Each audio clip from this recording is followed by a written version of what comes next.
Salut à toi, bienvenue sur Popcorn. Aujourd'hui on est le 24 décembre si tu regardes cette vidéo à l'heure de sa sortie. Et j'ai envie de te faire pour Noël une vidéo quand même un peu spéciale. C'est pour ça que je vais te parler de mon matériel de dessin. En fait, si tu suis ma chaîne depuis pas mal de temps, tu devrais savoir qu'avant je voulais faire du dessin, je voulais être mangaka, auteur de manga. Mais vu que je dessinais pas bien et que je dessinais pas assez non plus, eh bien j'ai complètement arrêté. Puis ça me motivait plus vraiment, je préférais faire des vidéos. Mais j'ai tout de même acheté pas mal de trucs, dont la plupart je me suis même pas servi. Mais je pense que ça peut t'intéresser et je peux t'apprendre quand même quelques trucs sur le dessin japonais et sur le matériel en général de dessin. Mes cheveux sont en train de tomber. Et donc j'ai plein de choses à te présenter. On va commencer par le plus gros, le support. Alors tout d'abord on a du papier spécial marqueur à alcool. Je te présenterai les marqueurs plus tard. Et de la marque Letracette. C'est du papier tout à fait banal mais en plus cher. Mais c'est un papier qui est spécial, qui absorbe bien l'encre des marqueurs et pour pas que ça traverse la feuille. Parce que si tu fais un dessin et que ça écrase l'autre dessin avec du feutre qui dépasse, c'est un peu de la merde. Ensuite, en tant que bon gros kéké de mangaka, eh bien j'ai acheté du papier spécial des imprimeries japonaises, le papier qu'utilisent les mangaka. En fait c'est un papier, je sais pas si tu vas le voir si je sors le papier maintenant. Bon là ça se voit pas du tout, mais en fait sur les bords il y a des marges et des graduations en bleu qui ne peuvent pas être prises par l'imprimante en fait. C'est pour dessiner dans les marges, donc dans les cases, pour que ça soit à la taille d'une imprimerie pour les mangas en fait. Pour pas qu'il y ait ton dessin qui soit coupé en plein milieu par l'imprimante. Et du coup sur les côtés il y a des marges et des graduations pour te retrouver quand tu dessines. Et en fait les lignes bleues sont pas scannées par l'imprimante, du coup c'est assez pratique. Mais le problème avec ça c'est que j'étais tellement protecteur envers ce papier qui coûtait quand même assez cher que bah j'ai jamais utilisé. Comment on range ça? Putain de merde. Ensuite on a un gros truc typique du Japon et typique des mangas, c'est les trames. Les trames c'est une sorte de papier calque un peu avec plein de petits points, des sortes de petites ombres un peu comme ça. Et en fait tu vas poser ça sur ton dessin, le découper et ensuite décoller, recoller comme une sorte de scotch un peu sur tes cases. Et ça permet de faire des ombres, ça permet de faire des nuances. Et j'ai des petites trames comme ça de la marque Délétère que beaucoup de mangaka utilisent, qui est une bonne marque de matériel. Et la même marque ici avec différents tons de trames. Et voilà, c'est pareil, les trames je les ai jamais utilisées. Elles sont toujours emballées. Bon tu le vois ici, il y a des petits points, des sortes de petites ombres. Et de l'autre côté c'est pour la détacher, c'est collant. Ensuite on a encore des trucs de gros kéké de mangaka. Et bien je sais pas ce que c'est. Ça sert à faire des courbes, des traits. Alors on voit à la caméra youtubeuse beauté. Là on voit pas du tout en fait. Et je sais plus comment ça s'appelle, genre un perroquet je crois que ça s'appelle, parce qu'on dirait une sorte de perroquet. Ouais bon on dirait un perroquet avec 2 grammes dans le sang. Mais ah celui-là peut-être que un peu plus un perroquet. Mais voilà, achète pas ça, ça sert à rien. Ensuite passons au matériel. Oula je crois que j'ai cassé des trucs. Alors dans ma trousse Kid Paddle il y a plein de choses. Tout d'abord on a des petits pinceaux.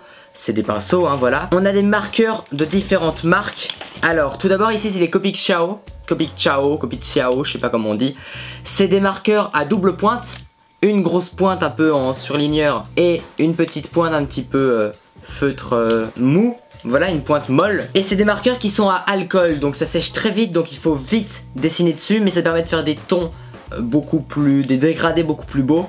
Et voilà, mais il faut quand même savoir dessiner, donc moi j'y arrivais pas vraiment. Sinon, une des marques les plus connues c'est Pro Marker, qui est un peu pareil, avec un petit feutre plus fin comme ça et une mine un peu surligneur plus grosse.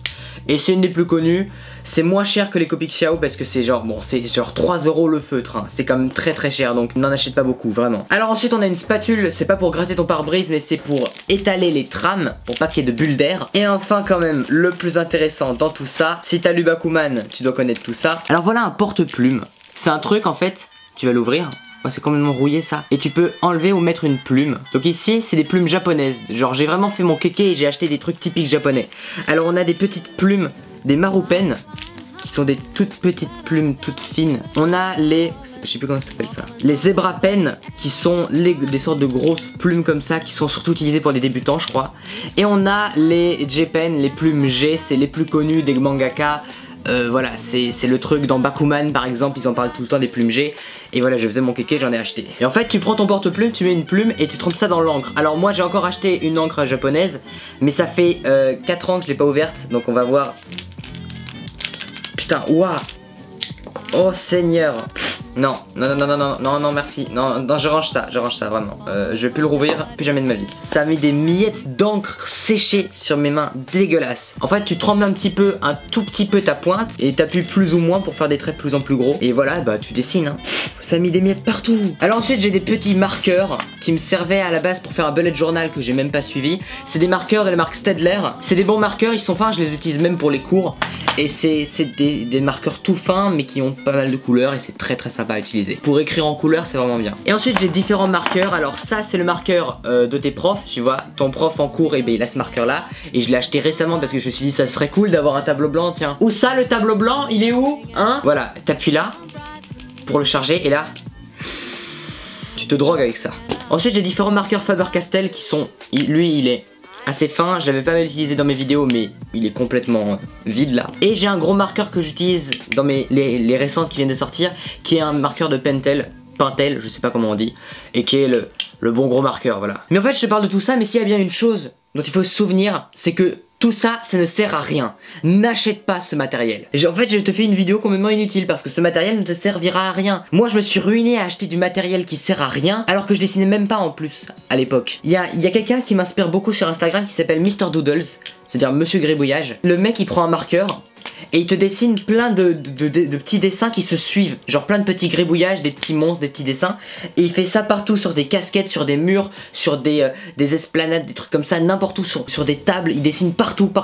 Et en fait, il ne fait jamais de rature. Il a son marqueur, il sait que le marqueur est indélébile et qu'il pourra pas enlever ce qu'il dessine.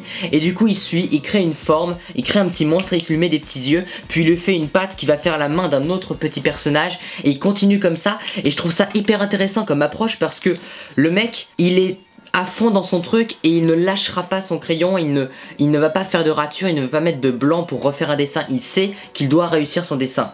Et si tu te prends un gros marqueur ou un stylo, si tu apprends à dessiner au stylo et que tu te dis je vais faire des traits et je vais jamais essayer de me rattraper, je dois faire le trait parfait à chaque fois, et bien tu vas t'entraîner jusqu'à avoir le bon mouvement en fait. C'est comme le dessin de Tintin. Tintin il a l'air simple à dessiner, mais en vrai t'essaies de dessiner le visage de Tintin parfaitement et c'est super dur. Alors qu'Hergé, l'auteur, eh bien il faisait et ça y est, dans la poche. Ça veut dire quelque chose dans la poche? Je sais pas. Voilà, le matériel ça ne sert absolument à rien, à part si t'es vraiment un pro, que t'as vraiment envie de développer ta technique, que t'as touché au marqueur et que t'es un pro du marqueur, maintenant essaye le crayon.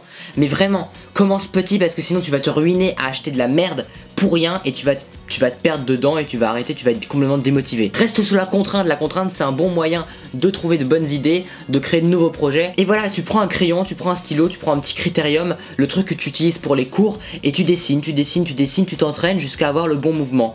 Et voilà, si t'aimes vraiment ça, garde la motivation et garde toujours peu de matériel, garde ce que t'as sous la main. N'achète pas du papier gradué qui ne sert à rien parce que de toute façon t'es pas encore édité. Bref, le matériel on s'en fout, entraîne-toi avec ce que tu as sous la main. Et voilà, c'était ma petite morale du jour. On se retrouve demain pour une prochaine vidéo, le jour de Noël j'espère pouvoir faire une vidéo. Je vais partir pendant quelques jours chez ma grand-mère, je vais peut-être faire des home tours pour te montrer un petit peu la maison, sortir un peu dehors, te montrer un petit peu la ville et tout. Ça peut être cool, je pense à faire. Bref, on se retrouve demain à 6 h du matin pour une prochaine vidéo, porte-toi bien, à très bientôt, ciao.